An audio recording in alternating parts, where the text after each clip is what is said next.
it don't stop. Bands running up, he got enough to pay the cops. My team don't stop, got the game on lock. Baby girl, make it drop, let me see what you about. Yeah, yeah, come and throw it on the real nigga. Awesome. So we're recording. Ready? Ready. Live. Hey everybody. Nice to see you on? again. We're Ryan back. Rebate here at Konsole. And Daniel again. Yeah, we're talking over each other. Let's run this one back. Start from the top. Yeah. Well, Check out the jitters. Same video, yeah. So let me finish, and then you'll go. So hey everybody, Brian here, And Daniel Guiney. We're here for another episode or edition of Konsole Consulting. and today we have Matthew Wells from Proformance Sports and Scale Motorsport. awesome. So Matthew, tell us what you do.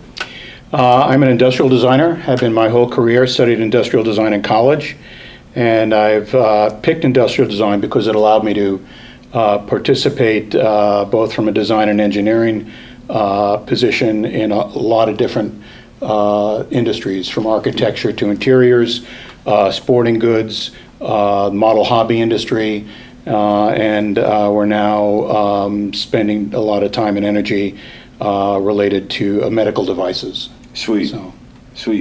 So how did you get into all of this, right? Like, what was the journey to get you into engineering? Sure. Well, studying industrial design in college, it really laid the foundation for the rest of my career. As I mentioned, they train you to think rather globally when it comes to designing products and how to solve problems. I think the main feature about the main benefit about studying a discipline like industrial design is that it teaches you how to solve problems. And if you're into creating new products, you have to identify what the problem is right up front, and then spend your time solving that problem. And you're trained to think a certain way to solve that problem. So that's my biggest joy in life is solving product design problems. Absolutely. So that's Very quickly, just for everybody in the audience who might not be familiar with the space at all, could you give just a quick 101 breakdown of what industrial design is versus other fields of design? Sure. For instance, when I was in high school, I thought I was going to study architecture. Okay. When I got to college and I saw what architecture was, I found it too confining. In other words, the problems and the way they taught you to think and the problems that you had to solve. No offense to the architects. I was just going to say that. Yeah. We'll get you on next to defend yourself. I think maybe it was my ADD that prevented me from being an architect. But what I liked about industrial design is that we would have one class and spend time designing a sports-related product. Another time, perhaps designing toys for children. Another product, perhaps designing chairs or desks for offices. Industrial design, or at least the education of it, laid a really good, solid groundwork for thinking globally about solving problems. Yeah. That I like quite a bit. I didn't want to get focused in one particular area, so I've spent my whole career doing that, and that's what I find exciting about it. That's what I like about it. Awesome. Yeah, I think that's something so critical too. A lot of people don't really understand how some of these careers even operate, right? Like when you're growing up, it's like, yeah, go be an architect and make a lot of money. And then it's like you get into it, it's like, this isn't what I want to do. Right. And I totally relate too. From when I got into my bachelor's, it was computer science. And I was actually applying to computer engineering classes. Yeah. And when I went to meet some of the professors, I'm like, I don't really know how to do this. Exactly. Right? I had the same experience. Yeah. And then when it was like, okay, computer science, interesting, this is software. And then once I got into doing it, I'm like, I don't want to do that either. Yeah. And then I inevitably ended up in software, right? Sure. But I just took a different path, and having that understanding, I think, is really helpful for our audience, because I have a my godbrother, basically my nephew, my little cousin. He loves designing cars, and I try to like tell his mom like, you should get this little kid into like a 3D design class or something or whatever. No, he's gonna be a lawyer. I'm like, dude, some designers make more money than lawyers, and they have better lives. He wants to get into studying industrial design. That's where you start. Yeah, absolutely. Your automotive, Yeah, so it's so interesting, and I feel like a lot of people don't have enough background on some of these careers and how intricate they are. Right. That's true. Yeah. Where does he live? Pennsylvania. So. Okay. Well, there's Carnegie Mellon. Boy, you can't find a better design one of the top design engineering schools in the country, if not the world. Yeah. And so Eastern if we could Western Pennsylvania. take it, like you were mentioning, you like this because of the global aspect of what it allows you to do, and clearly you have a lot of diversity. You're able to work with sporting equipment, medical equipment, model replicas, and design. Why do you do this though? Could we take a global picture at like the why? Was there like a young Matthew that was striving towards creating model cars? Or, like, the thing what's the global why that pushes you in space? The global why is pretty simple. Well, there are two things. One, I love seeing the future in a hands-on, how that table or desk may function, or how it has to function 10 or 12, 15 years from now, or even 5 years from now. I'm very good at seeing diverging, disciplines or activities in a variety of different marketplaces, and watching those activities develop and seeing how they can eventually come together. And it's being able to recognize maybe what's happening in the world of coffee beans, and in the world of brewing, or in the world of distribution, and seeing how they may come together to create something. The area that we're spending a lot of time in now has to do with the integration of 3D print and sensor technology. And that really came about as a result of seeing a number of activities in a variety of industries that eventually I see coming together that could help form a whole new type of product genre. You really find a lot of synergy there. Yeah. Pulling together two different organizations and ideas, and just seeing that futuristic view. It's great. So that's my why. One sec, Matthew. I absolutely hate that every podcast he uses the word synergy. It's my legacy word. I cringe every time he says it. But he looked at me and he said it and smiled. I'm like, dude, come on. No, but it's the best word. And it's what you're doing. You're finding ways to take two completely diverse industries or compatible industries that aren't working together yet, and make something that's better than them independently. See where they can actually, when they come together, they actually complement each other and something comes out of it. Yeah, and it's an augmented result. Exactly. Absolutely. Yeah. I think we got another synergy fan. I don't think so. I'm winning, dude. More people like it than no, man. So that's my why. I love seeing the future. That's pretty much how I view the world. Everything I look at, and then seeing what happens with a variety of different industries, studying different industries, and watching how certain things are coming together, or how I see them, how they could come together. Outstanding. So those are my two whys. So for all of you youth out there, or even people looking for transition, if you want to get involved in the future, I mean, when I was back in college 40 years ago, we were designing electric cars back then. This is not new, and the electric car is not new. In fact, the first automobile was an electric car. Yeah. Really? Yeah, absolutely. Where have I been? That's awesome. All right. Yeah. Not studying history, bro. So that's great. I remember I was living in Seattle in the late '80s, mid '80s, well, all through the '80s, and I remember I had a small design firm there, and I remember walking down the street one day, and I saw this guy talking to himself, carrying what looked like a shoebox glued to his ear. Yeah. It was one of the very first phones. Did you call the police? Or What's that? Did you call the police? Yeah, I thought the guy was nuts. You're right. Yeah. But I realized I realized very, very early on that shoebox would not stay that size for very long. And within, I think, 2-3 years after I first saw that, Motorola came out with the first flip phone. Okay. You remember seeing that? Yeah. Now those flip phones cost over $1,000. Absolutely. That was enormous. The car phones were like a couple thousand, right? Oh, the ones that were wired in? Yeah. It's like $3,000, $5,000 or something. It's nuts. It's definitely expensive. Yeah. Baller brand over here. Yeah. So, that's where that's my why. Those are my whys, and I can't stop seeing the future. I mean, I just see all the time looking for stuff. That's and phenomenal. I see a synergy of things coming together. And I do that for a lot of things. I do it not only from hard products, but I do it in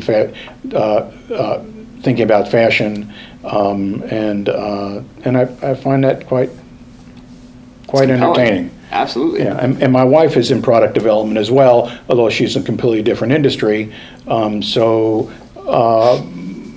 her industry is a lot more regulated than mine. So we do share a fair amount of sensitivities to what we both spend our time doing. So that's great. That sounds awesome. And it also sounds beautiful. I feel like we as a people have kind of gotten away from dreaming and seeing what's coming next. Right. And technology is it's advancing, and it's innovation's happening at an accelerating pace, and it feels like it's not stopping. It's just increasing. Yeah. But then there's other areas where it's like, well, we don't really see it. Where's the end use for us? And it feels like it's much more compartmentalized now, where I feel like back in the 80s, and I wasn't around for the 80s, but at least what I've seen in history and 70s and 60s, everybody was a dreamer. Everybody was out there to go live the American dream, build the next great company, build the next Ford or whatever it is that we want. And now you see that a lot within the tech community, but I don't feel that it's as prevalent amongst the populace. I'd probably call that maybe 5% of the U.S. populace is actually like out there striving to build something new, and even 5% may be a long shot. Yeah, right? yeah. That's actually a very good observation, and it could bring up a subject that we probably want to steer away from. But we love controversial subjects.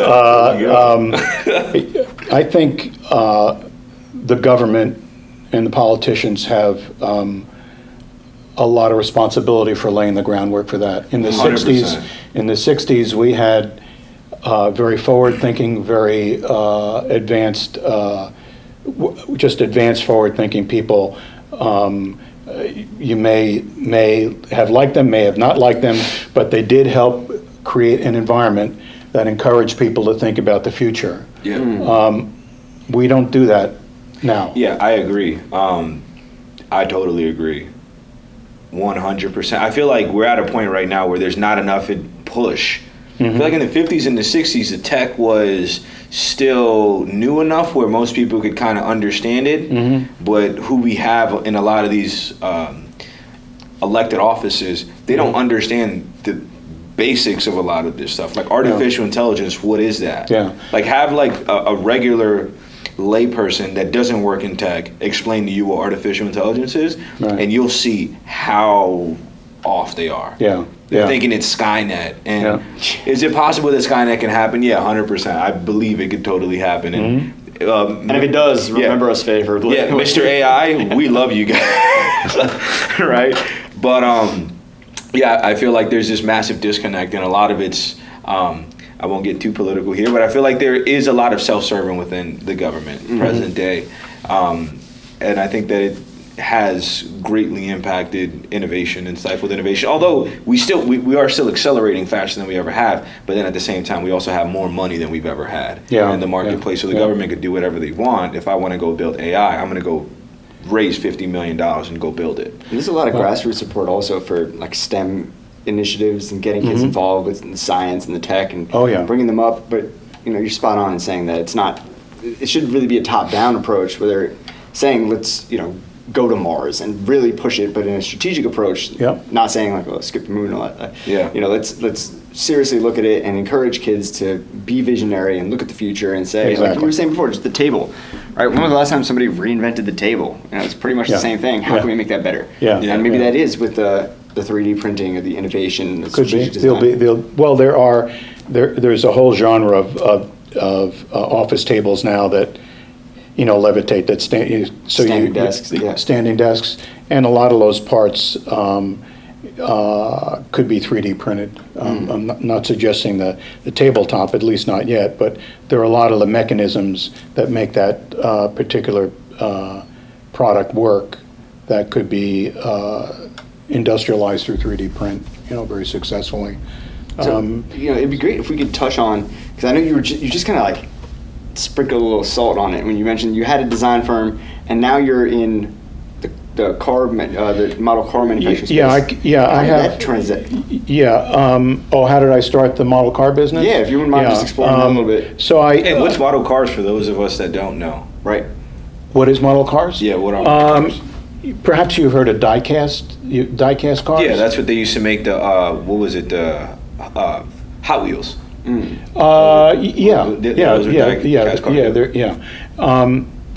There's a whole genre of the industry, the model car industry, where you actually build the entire car. In other words, you just don't go out and buy the box and the car's already built up and it's a die cast and it's metal. There's a section of the industry for people that build model cars. And the same thing that happens in the model car world that happens in the real car world. Meaning, in the real car world, there are manufacturers and dealers and distributors, and then there's the aftermarket. Yeah, okay. And the same thing takes place in the model car world. There are manufacturers, there are dealers, there are distributors, and there's the aftermarket. And Scale Motorsport, the first business I started, is Nice name. yeah, it works pretty well. And our slogan is "Build Something." Hell yes. And we've had that slogan now for almost 20 years. It works. So I've seen many other industries, from construction to computers to a lot of other industries use that reference. They tweak it a little bit so it focuses more on their particular industry. Okay. But Build Something really is what Scale Motorsport is all about. We wanted to encourage our customers and non-customers who would get interested in the hobby of building model cars to build. We just want them to build. So what Scale Motorsport is in the model car world, we're in the territory of the aftermarket. So in the real car world, say you've got a Toyota Supra, in which case it's fairly old at this point, and you want to repair the brakes, or you want to upgrade some of the interior, or you want to have carbon fiber body components, you would go to an aftermarket supplier for all those parts. And essentially that's what happens in the model car world. People come to Scale Motorsport, they go buy the model car kits that are manufactured by other people. They build the cars, but they build them using additional parts that help further enhance their building and the details. Now there are model car events all over the world. Every month there's in the States there's a model car event. We're registered to go down to Chattanooga this summer in August.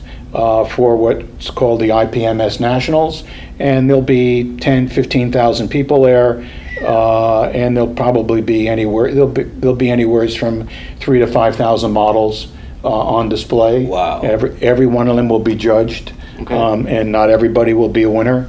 No participation trophies. What's that? I said no participation trophies out here. Right. Yeah. There's no 3,000 place trophy. No. But you see some pretty creative stuff being done. I had a customer last year who entered the IPMS Nationals, was in Phoenix, and he brought a model that did levitation. he literally built a spaceship and literally had it floating. He figured out how to use magnets, and he programmed the software so the magnets would turn on and off very quickly, and they would cause the spaceship to rise and to fall. It's that kind of model building that goes on. Guy's living And in literally, What? literally, the thing nothing's attached to it. People would walk by and not really understand what they were looking at first, and then realized this thing is actually, and it would float, depending upon how he had his magnet set up. What? This guy just invented light travel and Fucking mind blown, dude. Yeah, he's a pretty creative guy. Who is this guy? Is he like an engineer too, or? Well, he used to be an air traffic controller. Elon Musk. He's an air traffic controller putting together hover model cars. Yeah, That's Well, this was a spaceship. So there's this particular show has all genres of model building, from military and all the phases of military, Air Force, Marines, Navy. There's figure building. Lots of people build figures. Then there's a model car aspect of the genre of the industry, and so that's worked out fairly well. Basically, what I tell people is I first ask them, do you know what AMG is from Mercedes? Okay. Okay. Well, Scale Motorsport is the AMG of the model car world. So Gang, when gang. you want to really Drop the bomb. Mic drop. that's the one sentence that really hits home. Awesome. We're either we are the AMG of the model car world, or we are what Roof is to Porsche.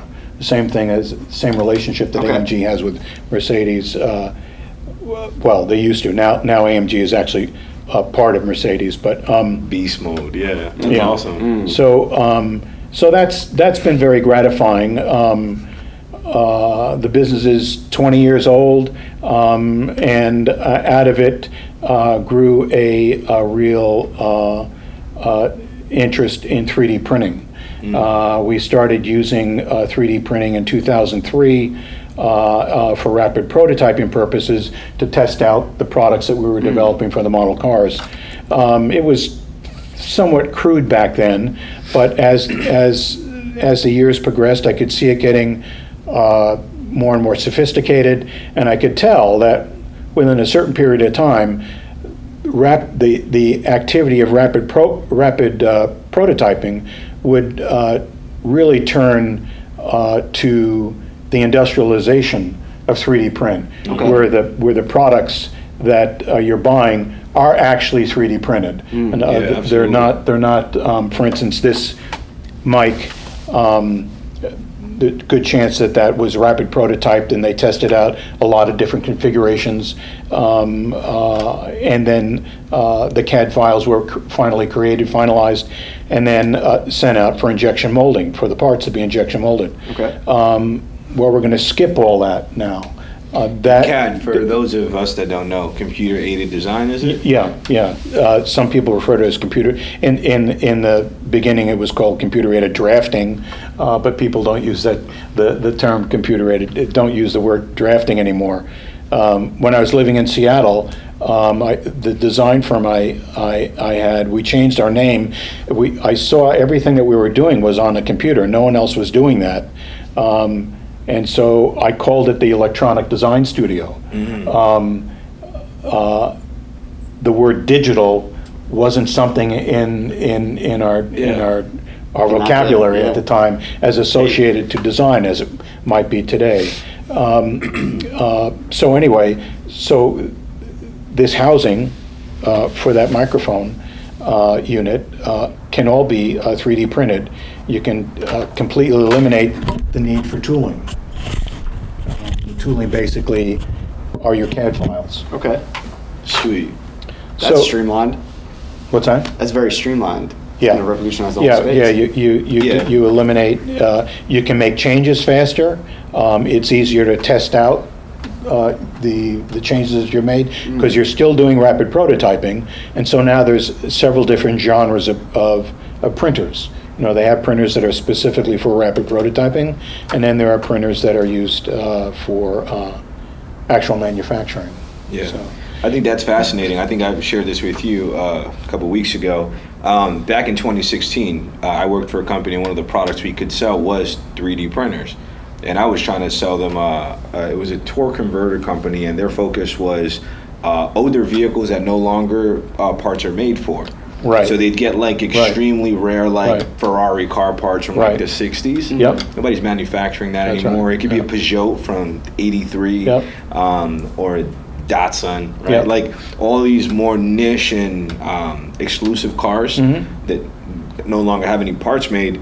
I was pitching to them, why don't you get this titanium 3D printer, and it would actually use titanium dust and print it close to like production ready. And you could actually put it inside a vehicle. I think the heat would last like 1,000 degrees Fahrenheit, so it could be used in an actual environment.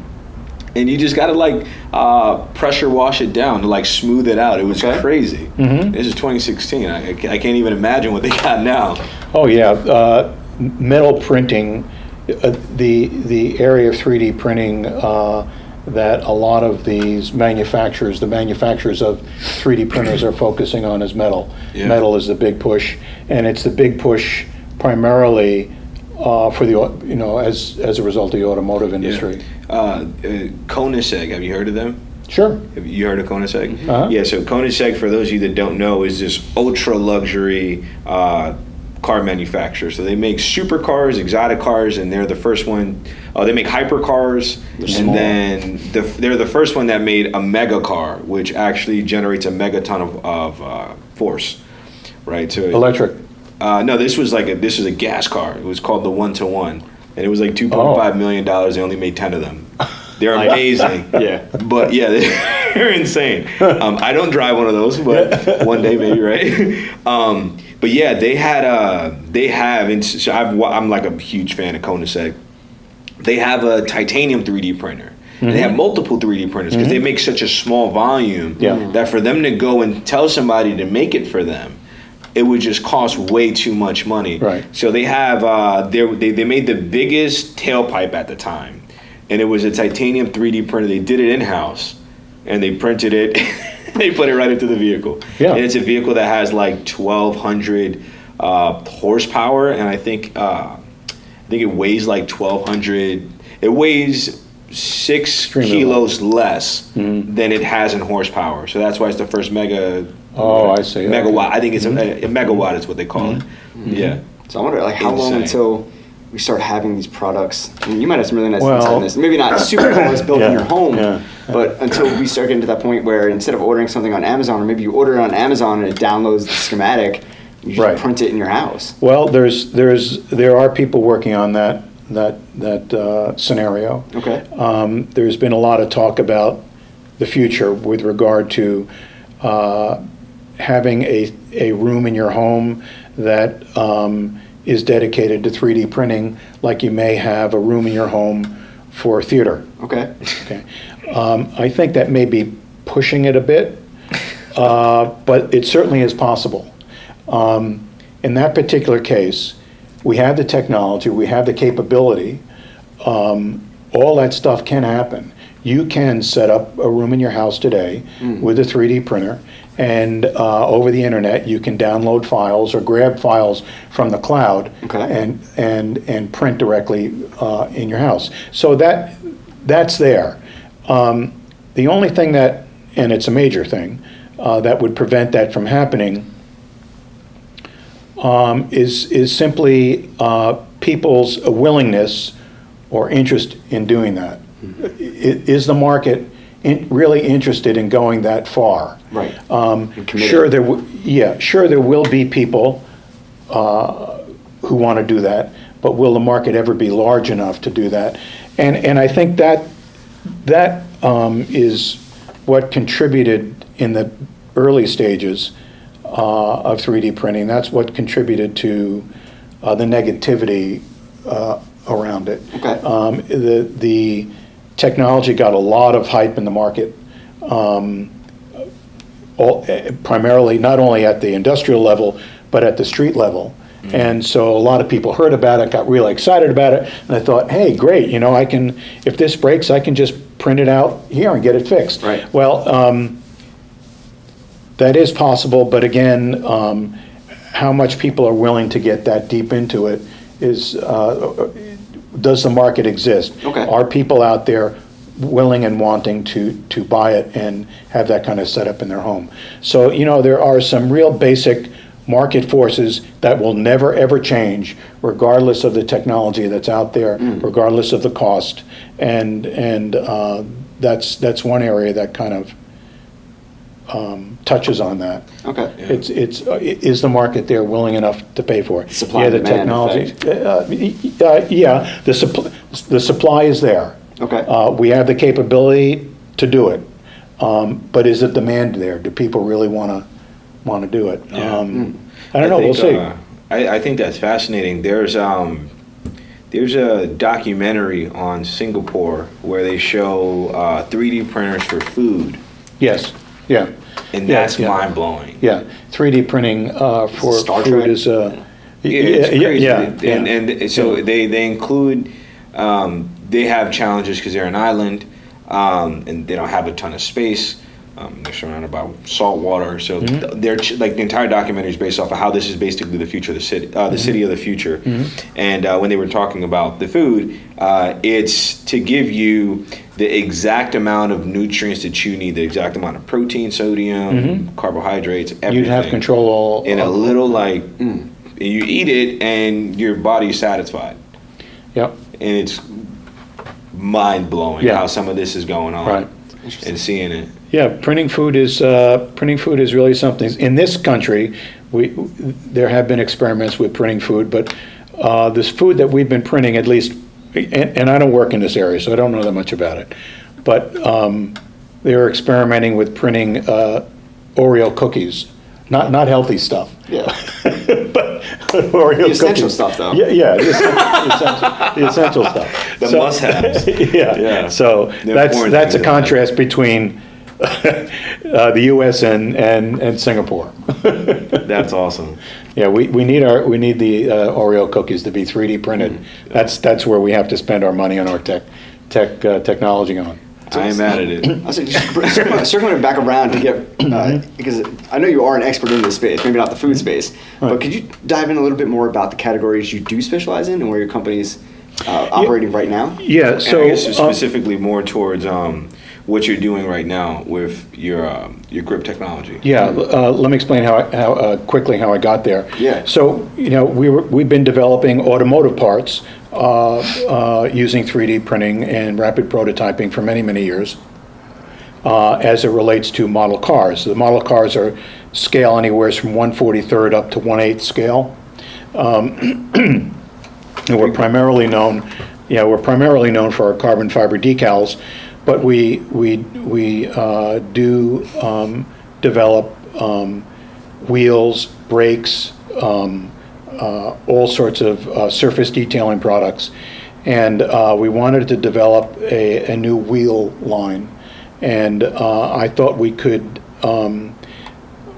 apply 3D printing and actually 3D print the actual product. In other words, in the past we've been using 3D printing for rapid prototyping, making study models, if you will. But the technology I felt was far enough along, and that we could get a quality finish on the product that our customers would accept. And so we developed a modular line of wheels. We developed a billet style wheel line and an American torque thrust wheel line. And all those parts, except for the metal parts, and I'll explain why not the metal, all the parts that make up the central part of the wheels are 3D printed. The metal parts are not 3D printed because they're way too expensive. Absolutely. It would cause the price point of the product to not be acceptable by the customer. So we released that product line, actually industrialized 3D printed product line in 2015. And I thought it was great. And I'm still quite proud of it. It sells fairly well. It's easy for us to change designs or add designs to the product line. But So we marketed it as 3D printed wheels, and everybody got real excited. Oh, this is cool. It's 3D printed. Look at the wheels. Well, the 3D printing is really just a process.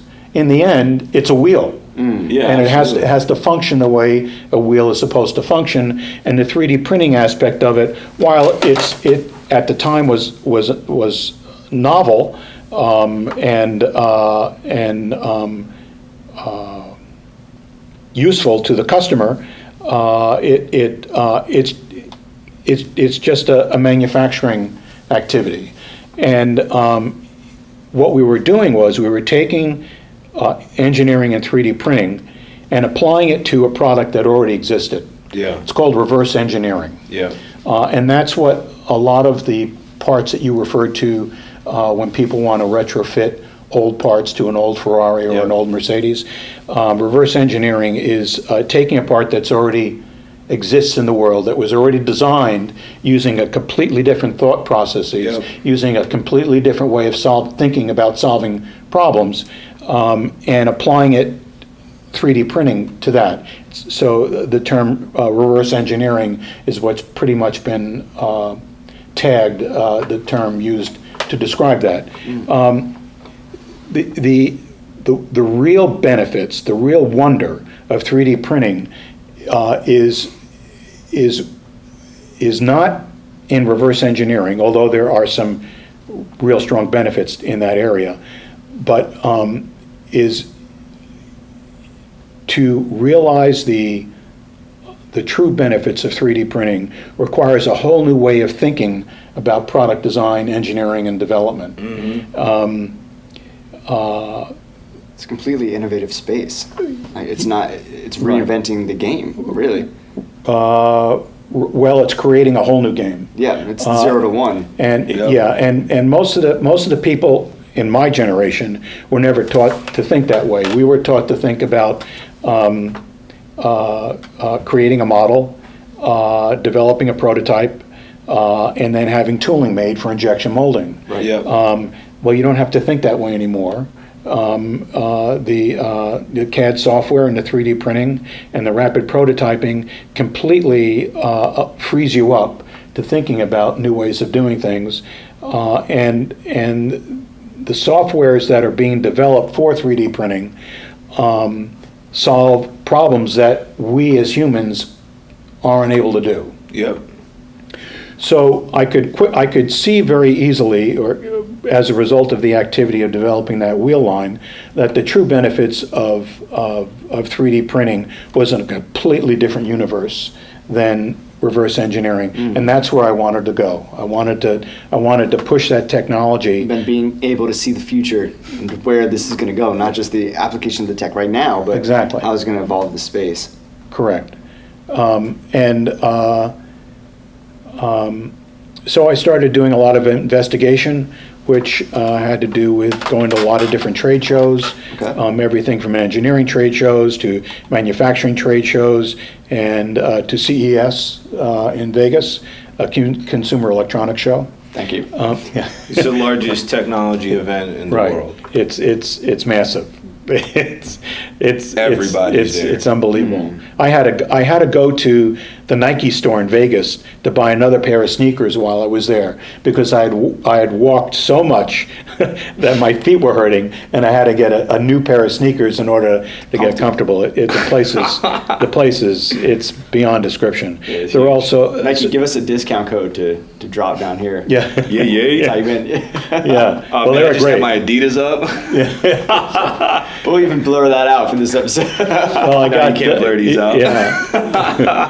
I got my first pair of Fly Knits. They were great. They were There you just go. absolutely just beautiful. Awesome. Send us some free sneakers. Never wear these again. Right, and they're 3D printing those as well. Yeah. Okay. Yeah, Makes sense. Adidas now has a relationship with a company called Carbon, which has a unique method of 3D printing, and the soles of a certain line of sneakers will now be 3D printed, and this gets to the basics of the 3D printing, which has to do with the software, and it allows you to think about solving design problems differently than we were able to do even 10 years ago. So we're using that we're using a similar software to design forms that allow us to integrate 3D printing with sensor technology. After going through a year's worth of research and looking for a problem to solve, using 3D printing in a way that forced us to think about product design differently than we have done in the past, I came across an idea that I thought might have a relevance that had to do with measuring grip force. And it was easy. The easy part was actually designing the product. We hooked up with a major leading engineering university, and they worked with us in developing a grip that allowed us to use a proprietary piece of software that would allow us to integrate the sensor technology into the grip. And after 2.5 years, we went ahead and filed our first patent just 2-3 months ago. And that was a big accomplishment. Thank you. Yeah. Huge step. It's hard to file a patent, but when you do it, you got to do it right. I've got the expenses to show it.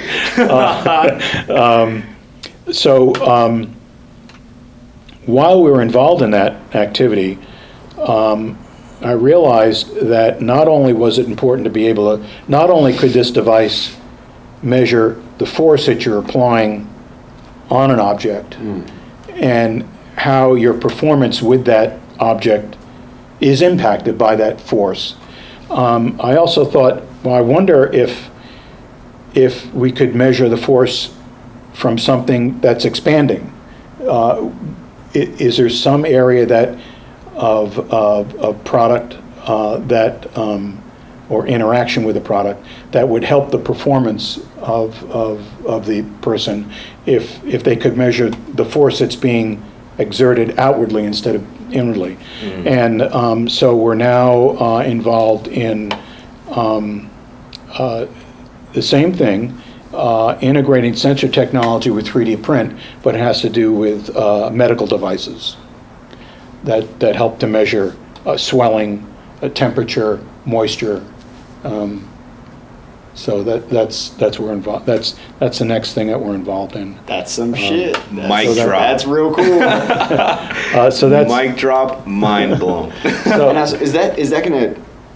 You might not even have an answer for this yet. Is that gonna fundamentally pivot where your company's coming? Yes. At the space? Yeah. Do you think you would even launch a new entity to handle that division, or would it just be a division of it? Yeah. What's your thought process? The medical field is quite a bit different than this. Well, there are synergies. There are relationships between obviously the medical field and the sports field. So there may be in the future some type of sharing or relationship between the two. Okay. I haven't focused on that at this point. But as it is with many other things that I know you're aware of, that when it comes to developing a product, the real secret to the sauce is in the software. It's not in the manufacturing of this item. The real secret to this sauce is everything that goes into it to make this item. Right. And so I can't expose too much of what we're doing, but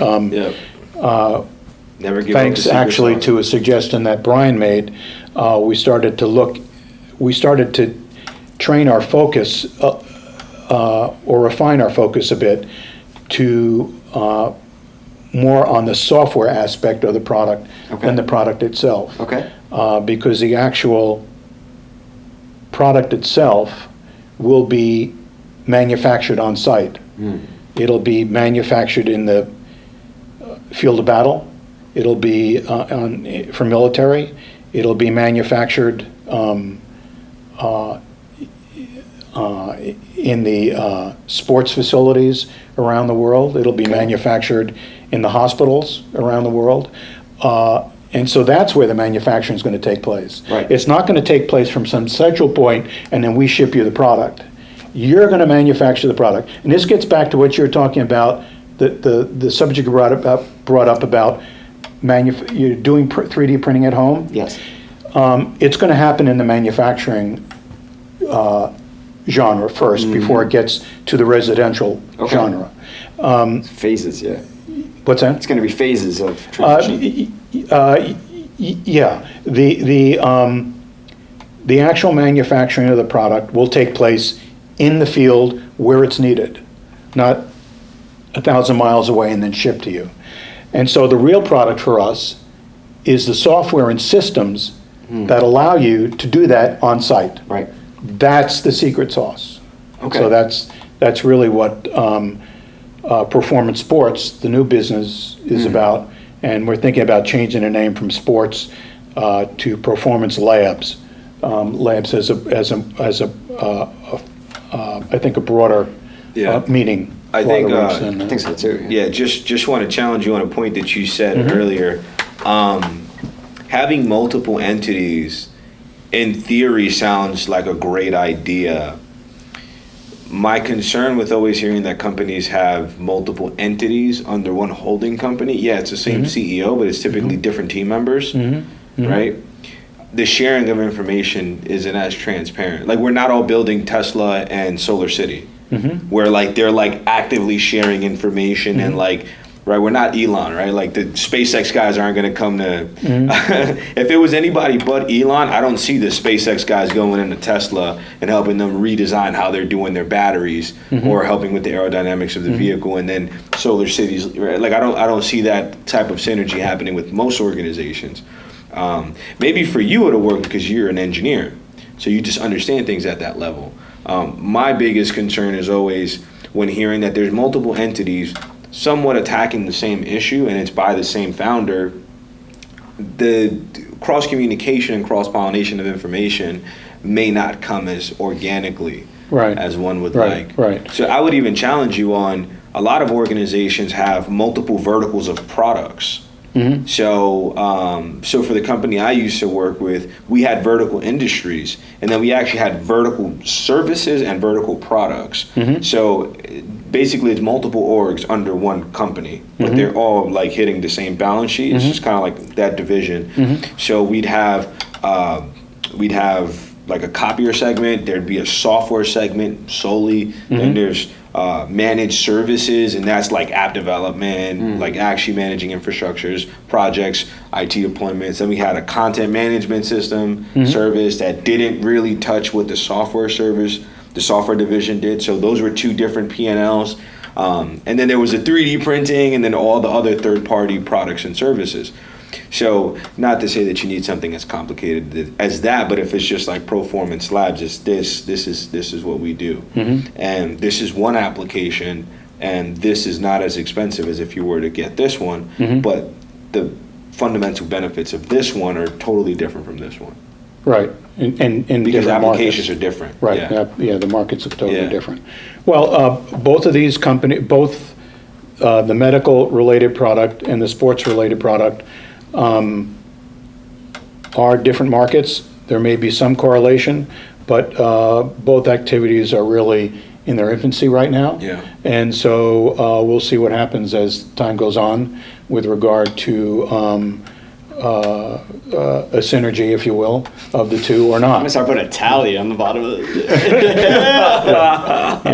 So we'll see what happens. I'd even say like the sharing of data, right? At this early stage for any software, you don't have 1 million users using it. If you could just get 10 people to use it, it's like, yes, we finally got some data. And then once you get to 20, and then once you're at 100, the quality of data you're getting is very different.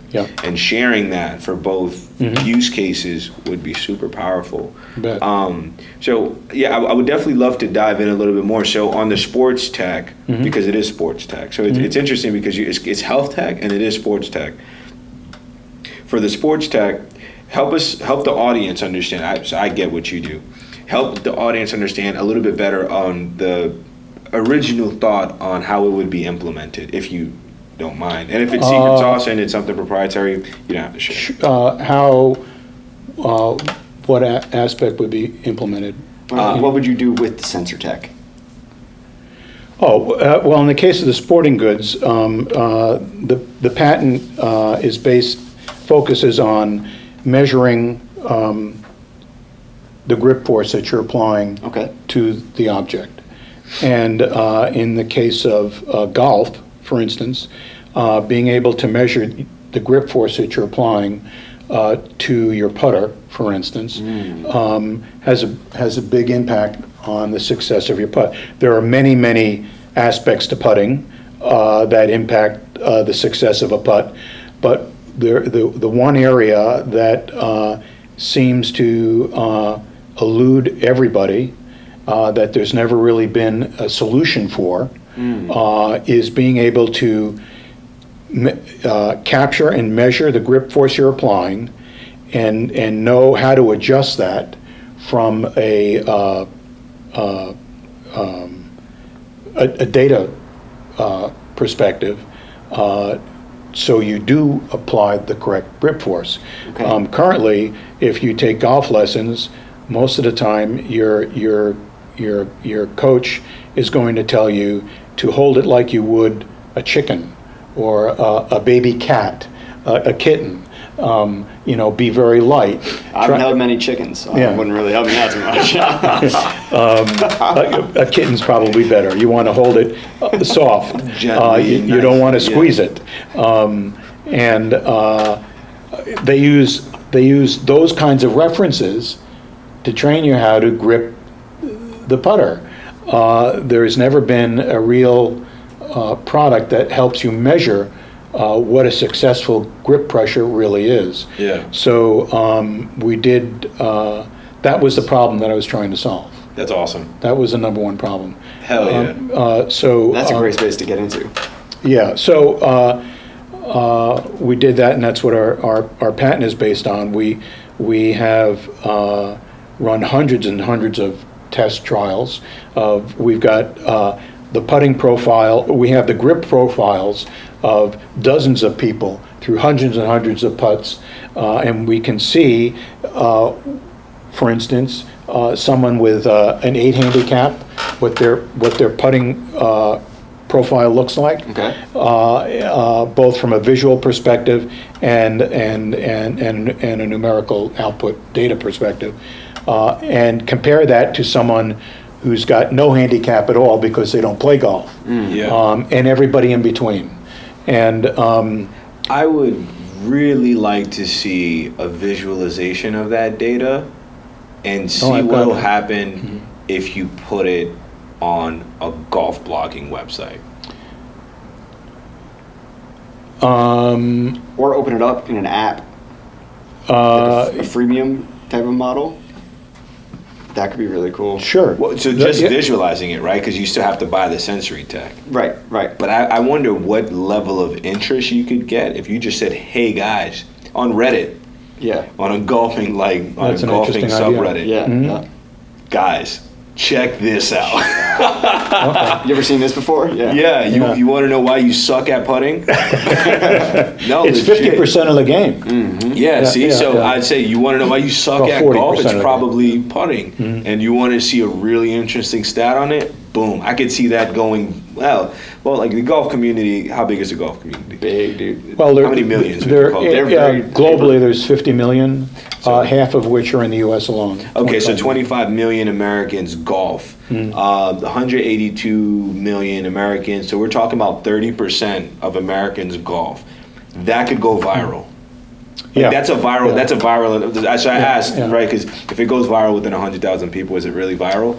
But like something like that, 30 million, that's a large enough community where I could see people just losing their shit. Like, what? What is this?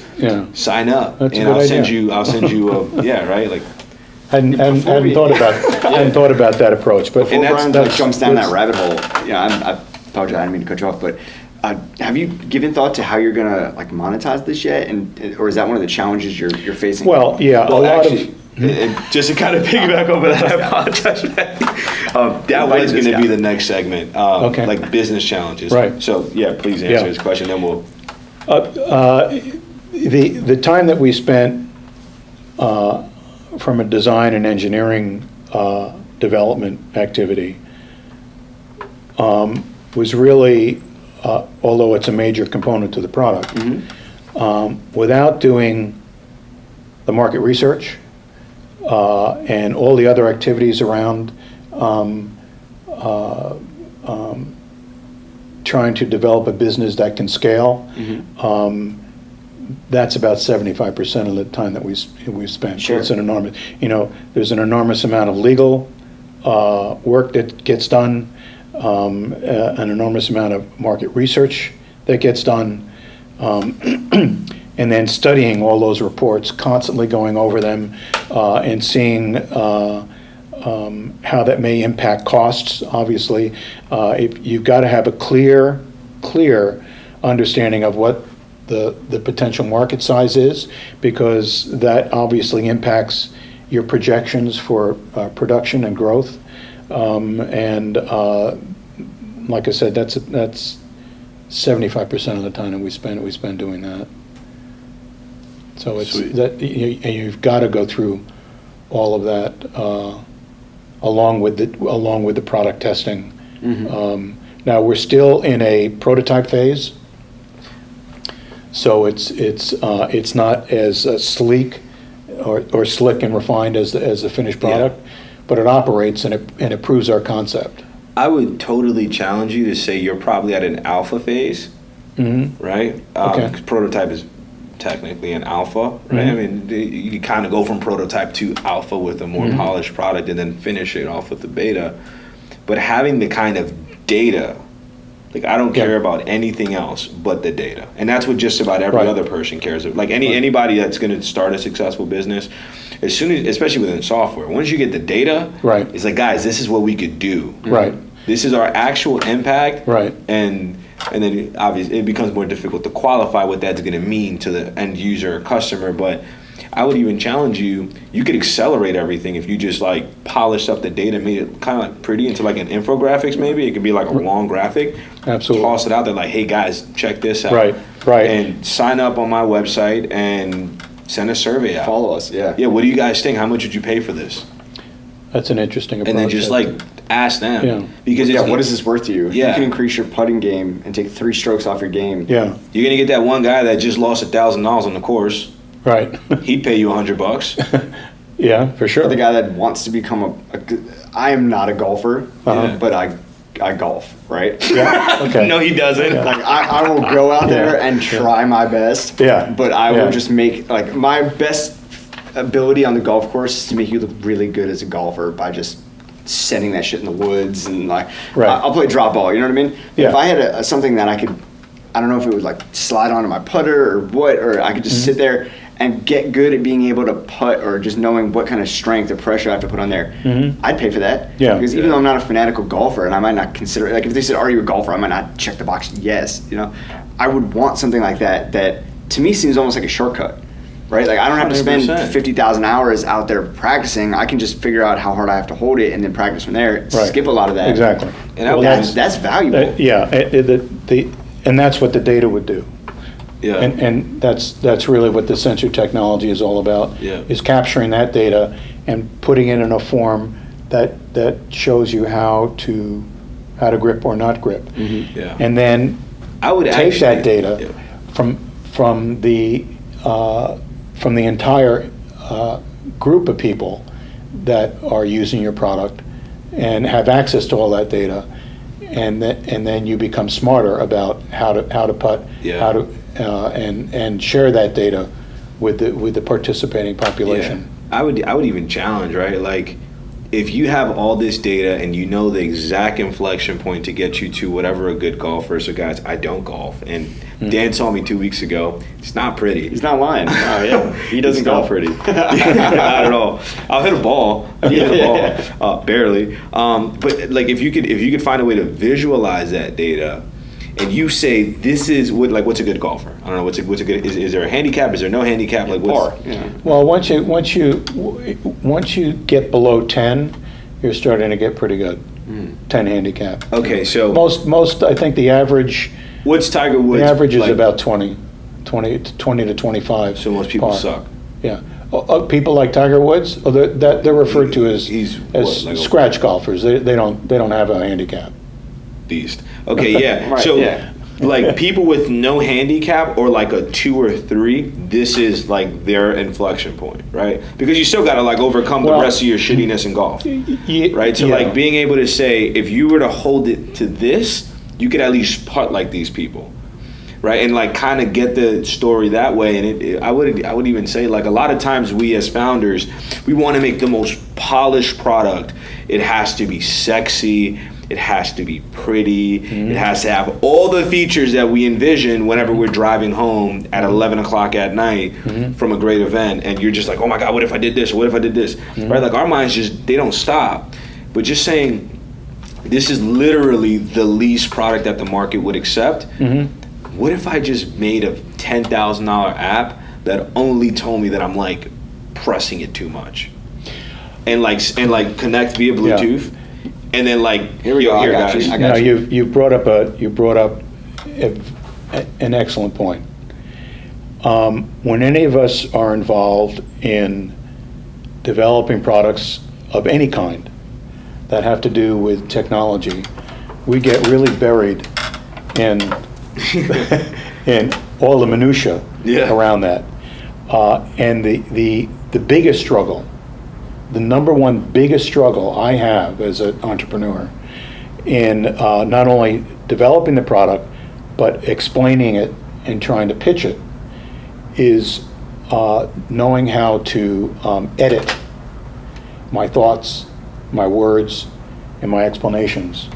Being able to edit and distill everything that you're trying to say down to the simplest, cleanest, and most direct point to make your point clear and concise so that it hits home. Hell yeah. That is really, that's where I spend actually a greater part of my time, is writing and rewriting and distilling down every point I'm trying to make. We have a practice for our executive summaries. I'll go. The one page. Oh yeah, the one pager. Yeah. Executive, we have a practice that. So when we meet, there's a one pager. Yep. When we send a proposal to a client, it's a one pager. Good. And if Yep. it's going past a one pager, there's nothing on the second page that's like critical project related. It's legitimately like a Appendix disclosure, kind of thing. right? And the thought process is if it can't fit on one page, you're talking too much. It's too much. Right. And Yep. it's difficult to get an entire business plan for a multi-billion dollar business or a multi-million or billion-dollar valuated business. It's very difficult to do that into one page. But before we start, it's what you do, how you do it, and why you do it. Now, I know some people have seen that Simon Sinek video. We take it a step further, though. And then we force you to do it again. And I actually just told one of our friends who sells insurance, I told him to do that because he's like, I want to like refine it. My bio is 3 pages. I'm like, you got a fucking 3-page bio, guy? This is writing an Who autobiography. are you, That's what he's man? doing. Like, yeah, what are you doing, bro? And I asked him, like, can you send me a 2 to 3 sentence blurb because I want to introduce you to some people in my network that may be beneficial to you. I got a 3-page bio. I'll send it to you. I was like, yeah, you're gonna send it to me, and I'm honestly just gonna take 2 sentences that make the most sense. Probably the last 2 sentences. Yeah, on the third page. 100%. Yeah. So what we do is we do the what, how, why one time, and then we do it a second time. And what we typically find is the why that you put is actually your what. And then it's going to force you into like refining everything else and keeping that to 20 sentences. Yep. Right? Like if you could be that concise, not 20 sentences, 20 words. So it's Right. one sentence per question and like 20 words max. Like if you go over like a couple words, okay, fine. But it shouldn't be a 50-word sentence, right? Like that's too much. The two other things I would say is tell it to a child that you don't know. And then ask them to tell it to you back. Yeah, so what do I do? If they understood it, yeah. Yeah, and what you're going to find is they're going to simplify it for you so much. And then just get a bunch of strangers and just consistently tell your idea to them. Right. And so what are your thoughts? And then you'll typically find, well, I don't really do this, this, and this. And then you're just going to start to hear all the concerns and questions, like you're going to get all the feedback and objections out of them. And it's going to put you into a situation where you become much more deadly. But it is 3 sentences. Like, if you can't tell me what you do in 3 sentences, it's too much. Yeah. I know you. I know what you're doing. I think it's amazing. Yeah. I recently read I'm reading that Pitch Anything book. Okay. And the author points out that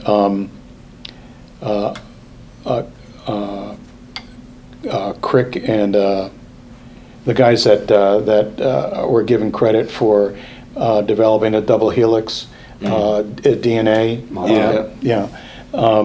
Watson and Crick. My wife worked for them, actually. Which is probably Mic drop. Yeah, which is probably, as he pointed out, one of the most significant scientific discoveries of the 20th century. Absolutely. So when they went to give their pitch, now can you think of anything that would have more technology and more science and more stuff behind it? Their pitch was 5 minutes. Sweet.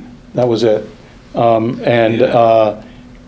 It's all about being able to edit and continually distill down to and refine it to the most clearest, direct I can actually point send that you, you're trying to make. I just sent it to the Konsole Mastermind group and you as well. There's a collection online that recently came out. I found it on Reddit, actually, so shout out to the user that put this together. Yeah. It's all of the pitch decks for a number of different tech startups. Really? Like Facebook, Uber. Now hold on a minute. What did you send out? So I just sent a link to it. We'll send it to you offline. To the pitch? I'll send it to you offline. The actual pitches? It was their pitch decks. I'd love to see that. I'll send it right over to you as soon as we You wrap this remember up. I sent you Uber? Yes, I read that. You couldn't believe it? Yeah, it was they did it in 2008. This is it was super early. Yeah, when you stop to think about how the pitch decks people are doing now compared to what they did back then. So I follow a bunch of VCs on Twitter. There is this one, she's an angel investor. She said, I recently just received a mobile ready pitch deck. So it's actually landscape is this way. So it's landscape. So it fits the entire. Landscape is horizontal. Portrait is. So it's vertical. portrait. It's a portrait. Yeah. So it's portrait. It's a portrait deck. Yeah. Should be. Yeah. And she it blew her mind. And you should see how this tweet went. I think over 2,000 likes, over 100 different replies. The designer of the deck got in on it. A bunch of people followed her, and it's just within that community, that's what's happening. Yep. Back when Uber did this. No offense, Uber, but your deck sucked. It wasn't pretty. It's good enough. I don't think it mattered. Yeah, well, it didn't matter, right? Yeah. Well, so congrats on your IPO, right? Yeah. But I think that's so interesting where a lot of, we've had this conversation a lot too, where I get to the point where I'm like, I don't even care about the design. It's just what I'm saying and how effectively am I saying it. Right. And Matt's more of a designer. See, Matt actually redesigned the YFLY logo. So he was the one that redesigned it. Yeah. Nice job. And he helped me with my pitch deck. So kind of a barter of services there. But and sometimes we just get so enveloped in it, right? Because your idea is amazing and you know it's amazing and you think everybody should know it's amazing. And then it's like, why isn't it going anywhere? And sometimes it's not even that it's not going anywhere. You're actually just not letting it go anywhere. Yeah, and that's why I'm saying, if you could just throw something out. You have to get outside of your head. That's what you have. When to I do. have enough data on YFLY, the entrepreneur slogan is fail early, fail often. Right. Right. Just get it out there. Let it suck, and then everybody's gonna tell you what to fix. Right. It's just a matter of if you're gonna listen to them. Yep. And so I'm just thinking on something. I want to just throw your way and tell me if you thought of this before. Just sticking to the trend of the golfing application for this, because I know there's a whole plethora of them. But obviously, it's hard to break into that market with something that's it is. difficult to show the proof, right? Yeah. And you want it in a way that people can use the product and immediately see results, right? That's got to be one of the major hurdles, would you say? We were just at one of those indoor golf arenas. I wonder if instead of trying to partner with Top Golf, Back Right. Nine, Yeah. instead of trying to partner Yeah, with we've spoken to actual many of- outside, there you go. Yeah, we've Awesome. spoken You're to on that a already. variety of- oh, yeah, Very yeah. cool. Hell yeah. And how'd that go? Were they receptive? If you could share. If you could share, yeah. Lukewarm. Lukewarm. Yeah. Dude, honestly, No, What we is think there's a definite fit there. So showing them the value. But it's all about crafting the pitch and distilling it down to its cleanest, most direct point. But there definitely is there's a fit there.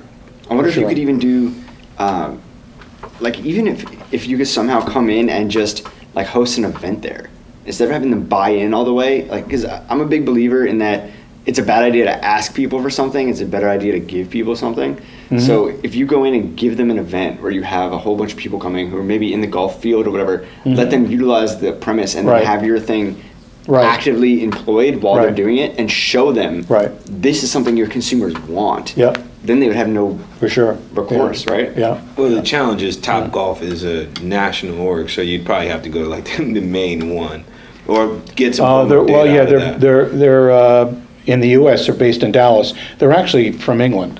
They Sweet. started. It's British. Sweet. That started it. So I'm actually going to be on the opposite side of you two guys right now, and Okay. I'm going to challenge you again. I think that your market is so targeted and so specific that people that don't have any interest in golf will never, ever pick Right. up a golf magazine, Right. follow any of the golf Correct. sites, Correct. unless if it's for like hats or like Right. some of the people that want to be fashion forward, maybe like some of the polos or something like that.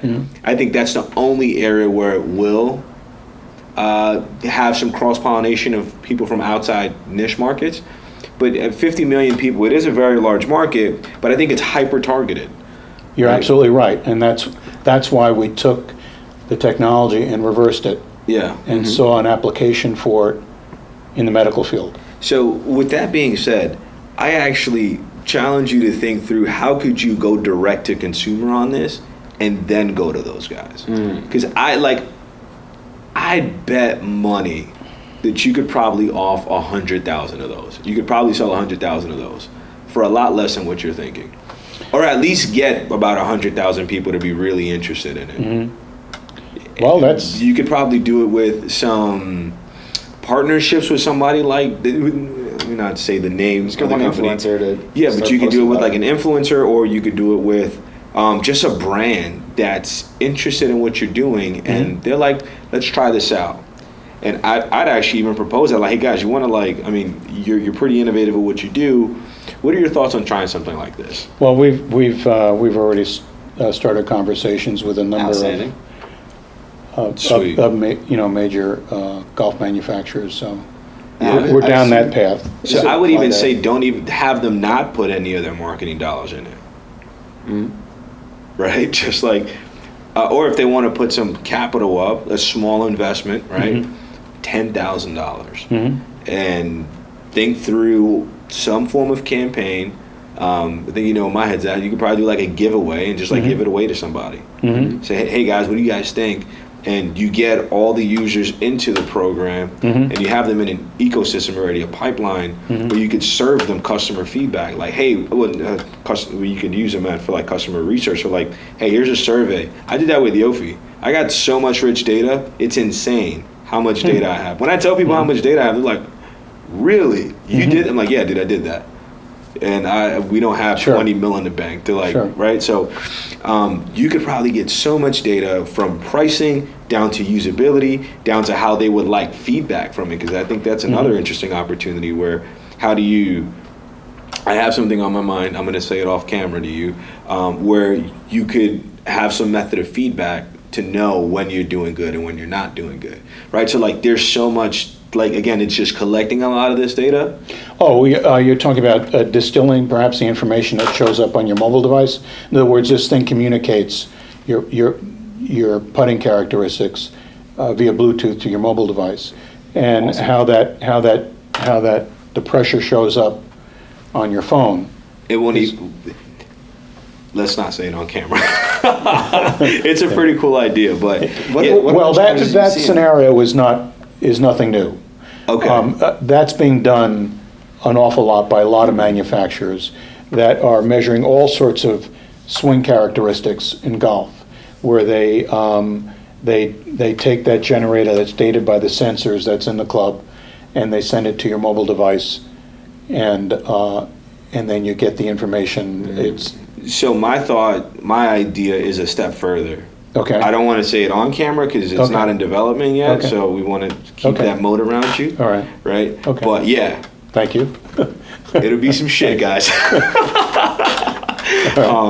You were going to say something, Dan? I was gonna say because I know, just coming back to the challenges you're facing before because we can keep shooting in the dark, and it sounds like you're hitting a lot of these ideas already, which is Oh yeah, outstanding. yeah. So yeah.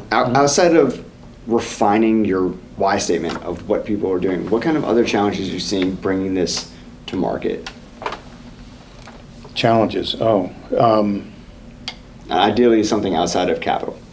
Oh, okay. Yeah, we had a guy tell Get us. that? Yeah. Yeah, we had a guy tell us capital twice. Like, Yeah. So what are the challenges? Money? Like, I respect Yeah. it. I respect it's a major one. Yeah. But I, just on that point, I would agree that many of this. The biggest challenge, I think I said it earlier, the biggest challenge that I see is where I spend most of my time, and that is continually refining my pitch, whether it's in an environment like this, or it's sitting across the table or up in front of a screen, is refining in words what it is you're doing down to the simplest, most clearest point you're trying to make. That really, for me, is the biggest challenge. That's where I spend most of my time. Now, that's where I spend most of my time because all the other areas, except for capital, are relatively easy for us to do. I'm working with some enormously talented people, some who are very good golfers. One of them was actually a golf coach for many of the pro players. But the biggest challenge for me is distilling down in words the simplest, the points that I'm trying to make in the simplest, most clearest, concise way of doing it. That's really the biggest challenge. All the other stuff is. So what does it look like right now when you're doing that? Before you dive into that, 'cause that's going to be a really packed segment. Are you working with shit golfers? Yeah. Okay. Oh yeah, all over the place. Sweet. Yeah, the best golfer we've worked with has an 8 handicap, and then I don't have a handicap. I didn't come at this Can golf, from yeah. from a love of golf. It's not that I don't love golf. I enjoy playing it, but I'm not a golfer, so I haven't played enough to really have a handicap.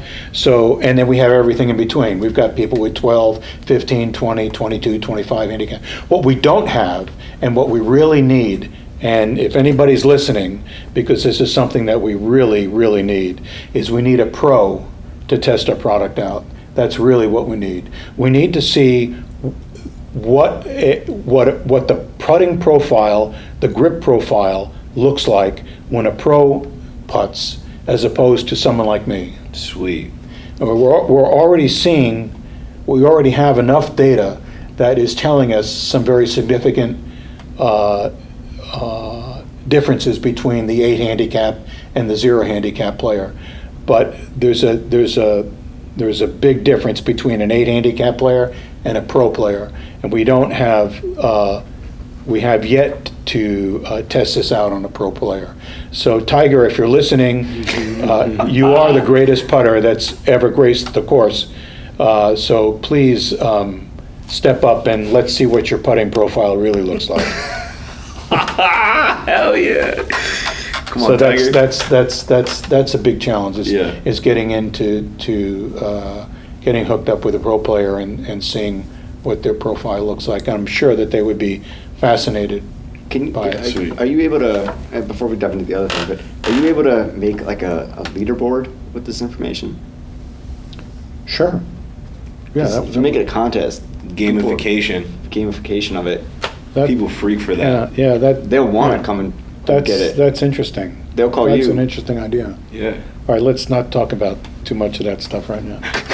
Perfect. Yeah, that's we'll table that interesting. one. Yeah, Something to think about. yeah. Yeah, so your other question. So what I was saying before was, because I'm sure one of the major challenges with describing this is that it doesn't apply just to golf, right? And when you're trying to pitch it, you're not trying to pitch it just for golf. You're trying to pitch it for we've done a lot of pressure and release. market research. Yeah, there's, you hold a baseball bat.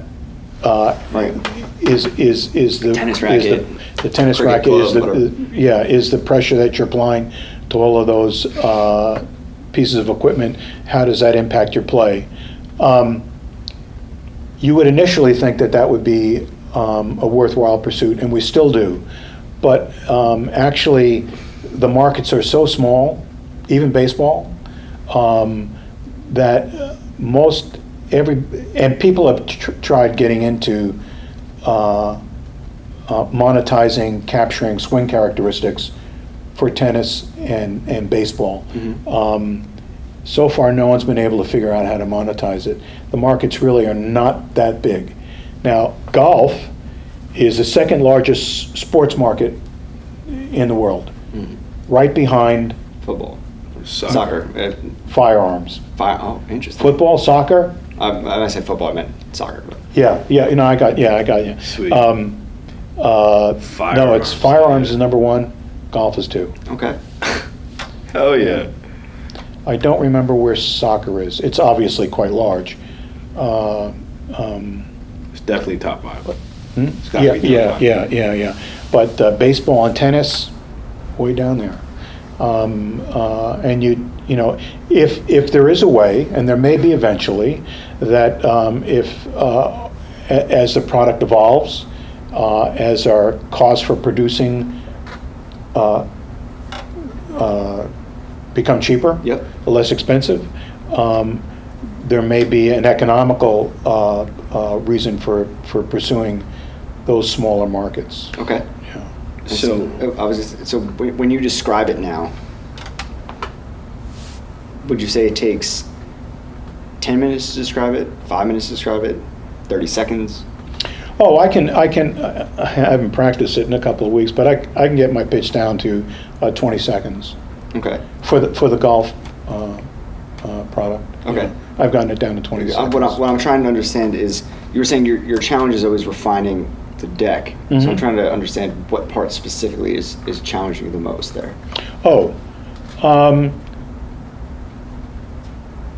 The biggest challenge is not getting caught up in the weeds. The biggest challenge is not getting, is again, distilling the thought down to the simplest, cleanest, most concise way of saying what it is you're trying to say. Get your point across quick and simple. The biggest challenge in the deck is probably, after that would be the opening slide, the first 15 seconds, 10, 15 seconds. And what's the name of the product? Have you come up with a name for what this device is called yet? Is something you can't share? It's, or the name Yeah, that we comes to mind? we have three products. Okay. Smart Force, which is the grip for putter, Smart Stroke, and Smart Strike. And the Smart Stroke and Smart Strike are for irons and drivers. So we see this technology being applied to the other clubs in your bag, not just the putter. So We started off with the putter because there have been changes in putter grips over the last 5-10 years that provide a lot of real estate, so to speak. Putter grips are getting a big trend lately.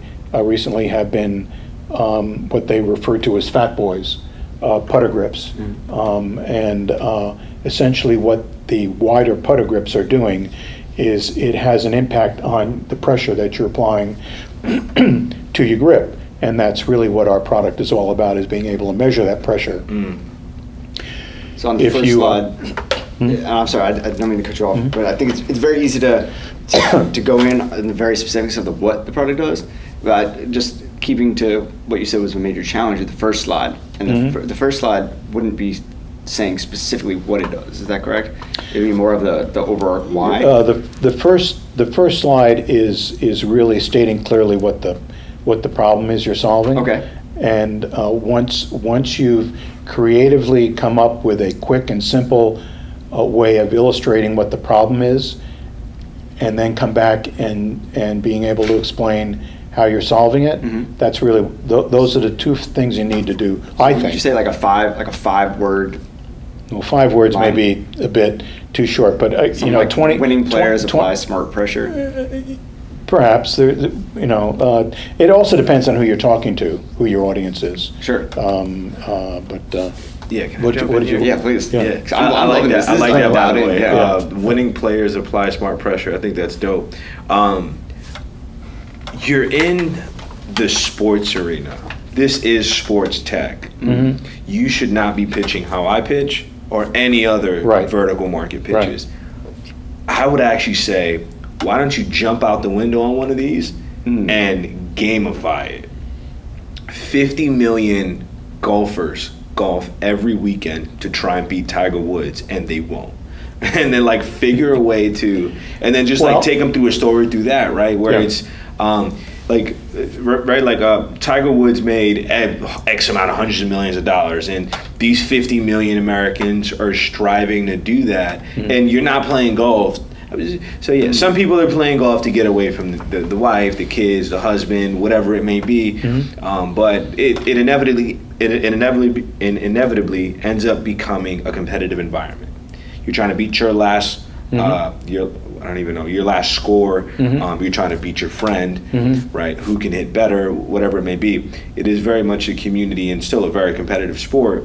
I would say you should probably hone in on that and figure a way to say. And I don't know if listing 50 million Americans or whatever it may be, but 50 million people aspire to be as good as Tiger Woods, but there's just one thing that they just can't get right. Everyone's like, what is it? Right? I could see that already, like, what is it? And then just you like click that link, yeah, I click that link too. Yeah, like shit, I want to beat Dan in golf. Or my other buddies that like destroy me whenever we go to the golf course. That's great. That's a great idea. But we first need Tiger to step up and give us his putting profile. or not even, right? Or any other pro. I think for, and again, so we also have to understand, we spoke about this with Delaney too, right? Where it's the percentage of people that actually go pro. It's a percentage of a percent of a percent, right? Like these are hyper elite people. Like he is a freak of nature. All due respect to Tiger Woods, but he's absolutely a freak of nature. Like if you look at LeBron James, he is built like a machine. Right. There's no, like, how does that guy, how is he human, right? Or even some of the other players that aren't as large as him, like how can you do some of these things? Like to think about it, right? You're shooting a basketball from 30 feet away or 40 feet away into a rim that has probably about 4 inches of clearance. Want to try something more difficult? How about you shoot a little white ball 300 or 400 or 500, 600 yards away and try to get a hole in one? The guys do it every day though.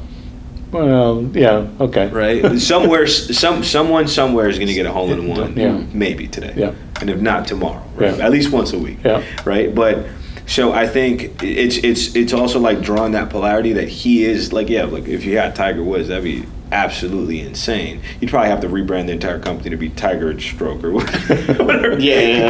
Tiger Strike. Tiger Stroke sounds nuts, but Tiger Strike sounds better. Nike are just Tiger Force, Tiger Stroke, Tiger Strike. But so like the people that'll get to that, but so getting somebody close to a 0 or a 1 handicap, bro, you won. Well, that actually even is getting somebody up 10 points in a year or 5 points in a year. No, that's huge. Astronomical. The whole purpose of the product, perhaps the why for the product, is to lower your handicap. If it doesn't do that, then there's really no need or no sense to use it. You want to hear something that's going to be kind of nuts? Lower your handicap or your money back guarantee. That is nuts. Yeah. Well, I bet you can sell a ton of them, though. Yeah. Or pressure your handicap into, I don't want to say submission, but like pressure your handicap into like, Right. and it's just something that people are like, what are you even talking about? Like, pressure your handicap into something right there. I don't know. Something. I had something earlier. Something that ties into the pressure aspect of. I had something getting it earlier. done. I would probably say don't go pressure. I would say golf like a pro, without putting in the same amount of hours, right? Like you got to draw polarity, right? Oh, Again, our tagline is train smart, play to win. yeah. But we could come up with something that. What's the next? So that, like, my question would be like, what's the next thing? Right. Because it's like, okay, cool. Well, fucking, I don't know what that means. Right. It could be basketball. Exactly. Well, we wanted it to be sports related. Yeah. And we wanted it to relate to winning, but we wanted it to be somewhat ambiguous, you know, so that it didn't focus too much on one particular sport or one particular product. So my thoughts on that is that's confusing to the customer because you don't have the other products available yet. Mm-hmm. I would say be super targeted. Be 100% targeted. Like, Okay. hey, like, get your shit handicap up. Yeah. Or like, putt like a pro. Golf like a pro.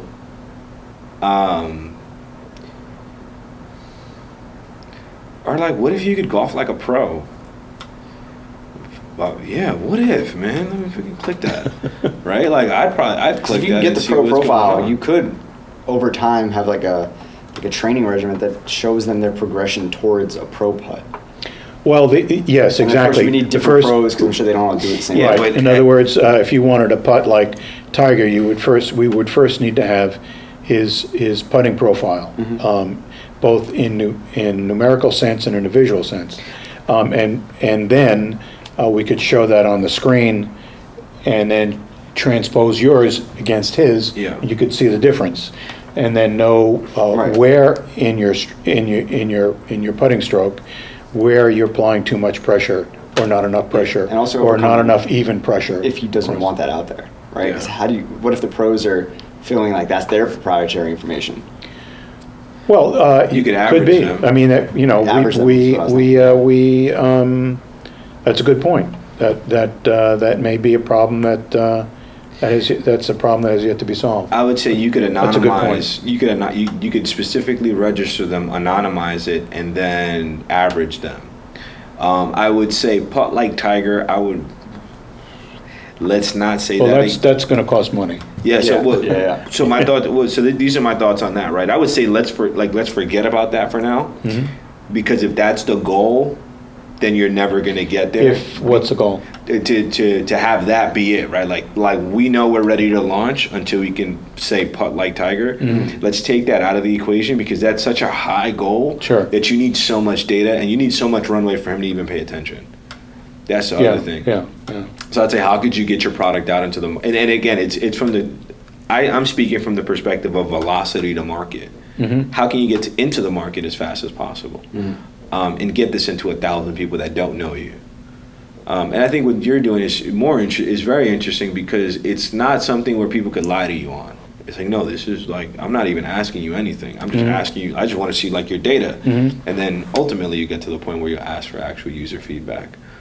Well, even with the 400 or 500 putts we've done so far, we've got mounds of data, and it is interesting to see visually the difference between what an 8 handicap player putting force looks like opposed to a no handicap player. One of the things that I would recommend definitely thinking through a way to get live data on enough people where you'd be able to forecast the populace of 50 million people. So in other words, what sample size do you need to be able to represent 50 million people, get data from those people across a number of games, let's call this 15 or whatever it may be, something that's enough for you to be able to average it. And if you could be within a 95% confidence ratio with one standard deviation, look at me using my statistics degree, my statistics class, gotta pay attention or whatever it is. Yeah, but if you could get something like that, Sure. that's sexy. Oh, there's no doubt. The more data we generate, the more we learn, and the more it'll have an impact on every player's So I think ability. right now what you have is interesting because you could definitely put it out there and say, hey guys, this is what we found, and then get some people to be interested and maybe sign up and like say, hey, I want to join in on the alpha. The problem with data, and most people, is it's kind of like oil and water.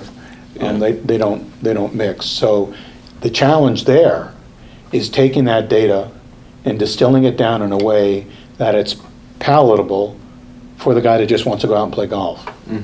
The last thing we want is to have this technology to get in between the player and their love for the game. Yeah.